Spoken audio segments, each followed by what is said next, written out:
Oi, gente, tudo bem com vocês? Hoje eu quero compartilhar com vocês um pouco de uma das poetas que mais tem me fascinado recentemente, uma poeta contemporânea, autora do livro Jockey. Jockey é um livro de poemas da poeta portuguesa Matilde Campilho. Matilde Campilho nasceu em dezembro de 1980 em Lisboa, Portugal, ou seja, ela é lisboeta.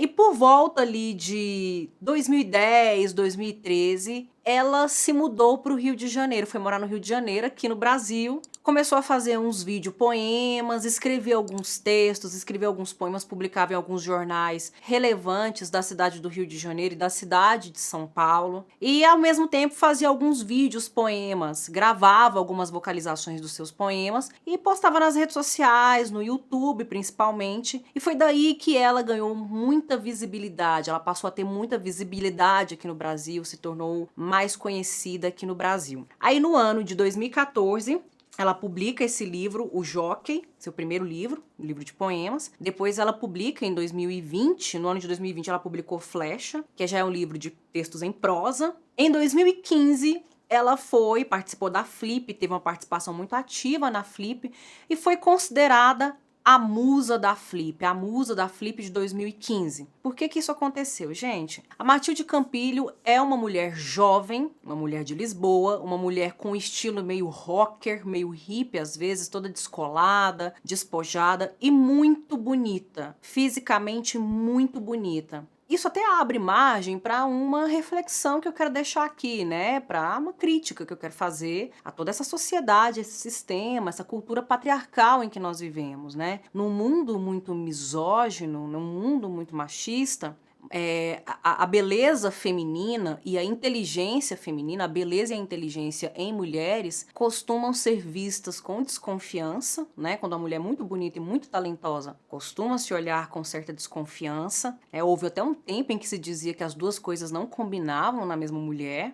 E quando ela é muito talentosa, criativa e inteligente e também muito bonita, a beleza acaba chamando mais atenção, fica mais em evidência por todo um processo de erotização, de objetificação da mulher. Isso aconteceu com a Hilda Hilst ali na década de 60, década de 70, na literatura brasileira, né? Uma grande poeta que foi do mais sublime até o mais escatológico.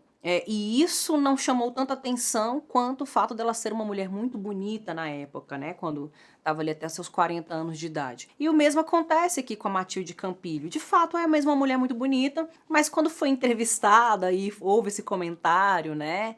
De que é a musa, né? De foi falado, ela respondeu muito assertivamente que bonita mesmo é a poesia, né? Que não quer os rótulos, não aceita esse tipo de rótulo. E tá tudo certo, né, gente? Porque quando a gente lê a poesia dessa mulher, a gente vê o quanto ela é prodigiosa, a gente tem que se encantar e se concentrar nos efeitos que essas palavras aqui produzem. E que tipo de poesia é essa? Eu poderia dizer que é uma poesia nômade. E agora que eu tô lendo Flecha vai sair logo mais para vocês, um vídeo sobre Flecha, é uma escrita muito nômade, porque ao mesmo tempo que está dentro de um lugar muito privado, doméstico, vai para a rua, fica andando na cidade grande, observando o movimento das pessoas, as pessoas anônimas, é um sujeito lírico, né, uma subjetividade lírica que é só mais um pedestre, é só mais um transeunte no meio da grande cidade. E estamos falando de grandes cidades, né? Ela já viveu em Milão, nós estamos falando de Lisboa, estamos falando do Rio de Janeiro, e às vezes ela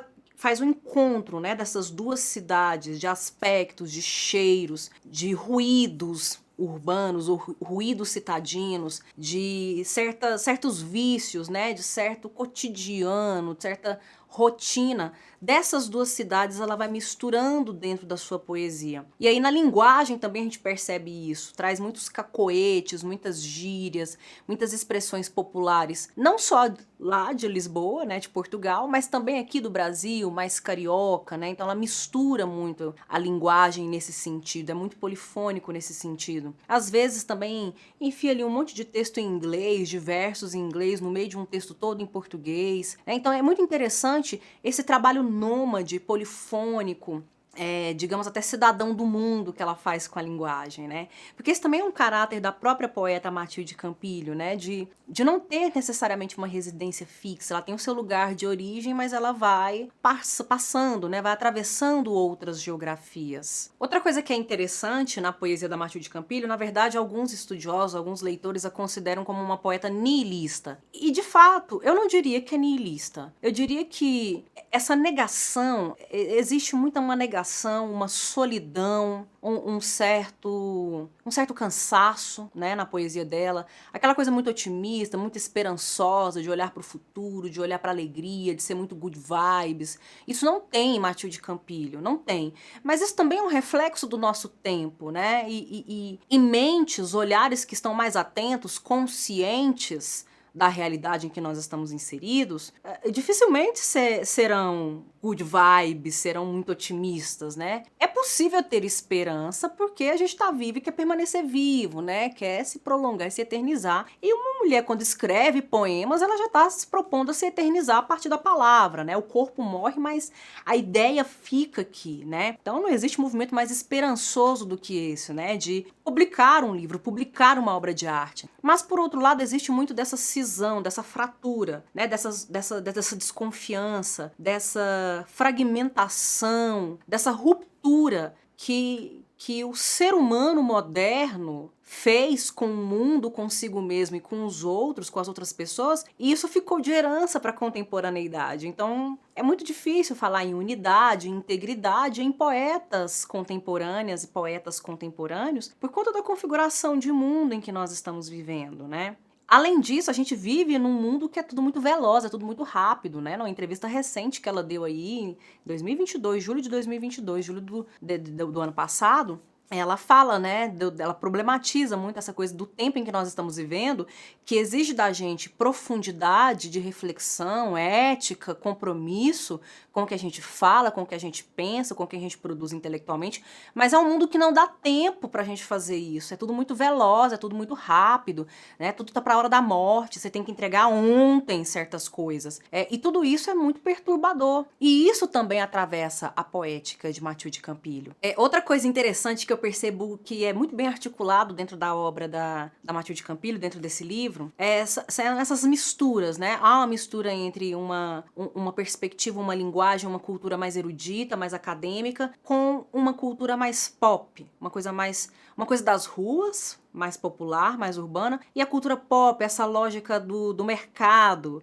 né, de entreter, de buscar angariar um número maior de público. Então, ela vai tocando em todos esses pontos, né? É uma poesia que consegue trazer, retratar muito bem, desenhar, fotografar muito bem todos esses atravessamentos culturais que a sociedade atual tem. Aí mescla, né, elementos da cultura, da dicção lisboeta com a carioca, né, a coisa do urbano, desse movimento, dessa agitação. Traz muitos elementos da sabedoria popular, como astrologia, tarô, o que se fala nas ruas, o que se ouve nas ruas, o que as pessoas fazem para se divertir nas noites, vésperas de final de semana, da solidão, dos monólogos e dos diálogos interditos, né? Essas vozes que vão mudando.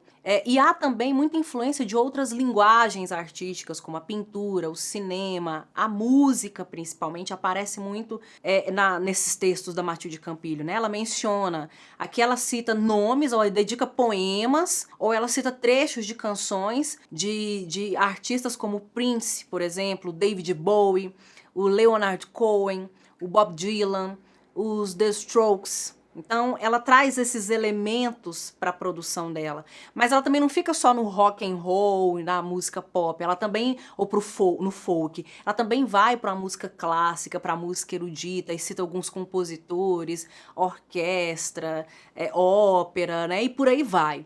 Então, ela traz todos esses elementos e mostra como essa subjetividade se forma, né? Uma subjetividade que se forma a partir de um conhecimento que é legitimado academicamente, é erudito, mas também é aquele empírico de se viver numa grande cidade, de adquirir nas ruas, de adquirir nos ônibus, nos lugares cheios de pessoas, no contato e na interação com as outras pessoas e com a cidade grande. E também, né, como não poderia faltar, ela faz referência também a alguns poetas.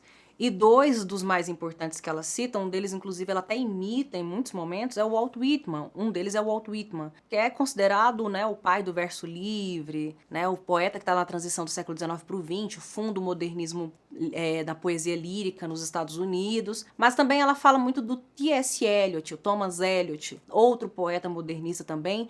E são dois poetas, mas principalmente o Eliot traz muito esse movimento das grandes cidades, né? Fala muito de Londres, por exemplo. E ela traz, né, essas referências para dentro da sua poesia, que é algo muito pertinente, né? Algo muito próprio da poesia contemporânea, trazer esse mosaico de referências, né? E de vários lugares, de vários lados. E aí, para ilustrar um pouco, eu selecionei alguns poemas para ler aqui, para vocês sentirem um pouco dessa dicção, né? Para vocês conhecerem um pouco na prática dessa poeta. O primeiro poema que eu selecionei é intitulado Rio de Janeiro, Lisboa. Um dia você adora meus óculos. Adoro teus óculos. No dia seguinte, não quero que venhas à fazenda. 3 dias antes, você ia adorar este lugar. Você quer vir até a fazenda? Um dia eu rasgo o tecido celular do rosto. Realizo um sorriso constante que atravessa o morro, o ponto mágico do morro. Rasgão alegre que fulmina o veio mínimo da folha da amendoeira. E pelo feixe de luz tropiquente vai parar na cara de João,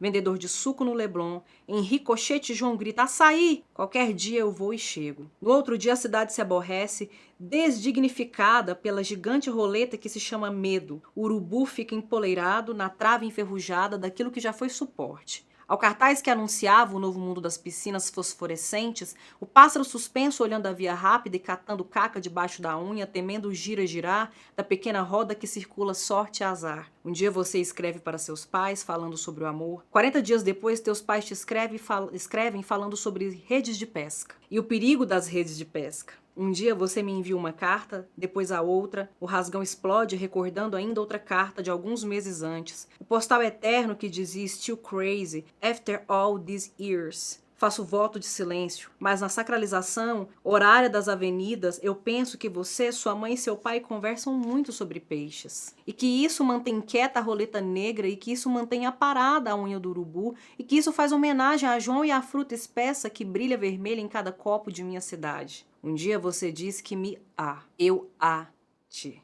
No dia seguinte, a amendoeira se expande e floresce 5 folhas mais. Nesse dia, reparo que estamos contribuindo, você e eu, para o florestamento da cidade, de 2 cidades. Faço voto de silêncio, mas na sacralização horária da respiração, eu penso que apesar da sala de cassino, abrigo da gigante roleta do medo, apesar dos golpes de GMT-3, apesar da fita de seda que fica ondulando sua medida de 7.800 quilômetros, estamos dando utilidade ao amor, alargando os braços das amendoeiras, alargando os braços dos jacarandás, partindo as inúteis linhas de fronteira e fazendo do mundo a gigante floresta. E para finalizar, eu quero ler um outro poema. Alguns poemas são muito longos, outros são mais curtos. Eu vou ler um fragmento desse, porque esse aqui é relativamente longo, ele tem 4 páginas, poderia ficar se delongar muito. Eu acho que é o convite para vocês providenciarem jockey, para vocês lerem todo de um fôlego só. O título faz ou não faz referência a uma música brasileira? Fica aí, eu vou deixar para vocês, vou deixar em aberto essa análise e interpretação. O título é Eu Já Escuto os Teus Sinais. Olhe lá, eu nunca quis voltar atrás no tempo nem por uma vez. A vida já foi muito boa e muito ruim comigo. Com as minhas costas, com meus rins, com meus estúpidos glóbulos vermelhos, com minha melancolia, com minha nacionalidade. A vida já foi mais estúpida que meus glóbulos vermelhos. Mais doce que a visão do sol de junho batendo nos joelhos de um garoto ou de uma mulher. A vida já se serviu de mim como uma pega, como um garçom, como um respirador, como um profissional da marcação de fronteiras. Serviu-se de mim para todos os trabalhos. Quis cuspir-lhe na cara, vez em quando, mas nunca, por razão nenhuma, quis voltar atrás no tempo da vida. Pelo contrário, sempre me servi do tempo dela para aprender a contar as partes todas da futebolada mística. Desta vez é diferente. Escute, agora é diferente. Daqui da bancada dá para ver meio passado e meio futuro. Me sento sobre o balde do duro inverno boreal, e enquanto vou esculpindo o lustroso nada canivete, eu vejo os 32 graus Celsius no pontão do leme, mais 5 graus se contarmos a temperatura externa da pedra física. Sobre o cais estão dançando alguns astros imperfeitos. Suspeito que são homens. E aí o poema continua. Eu deixo para vocês adquirirem. Fica de novo esse convite dessa maravilhosa poeta que tem me feito grande companhia desde 2022 e em 2023 Matilde Campilho estará com Didocéia. Eu agradeço a atenção de vocês, eu vou ficando por aqui, até o próximo vídeo.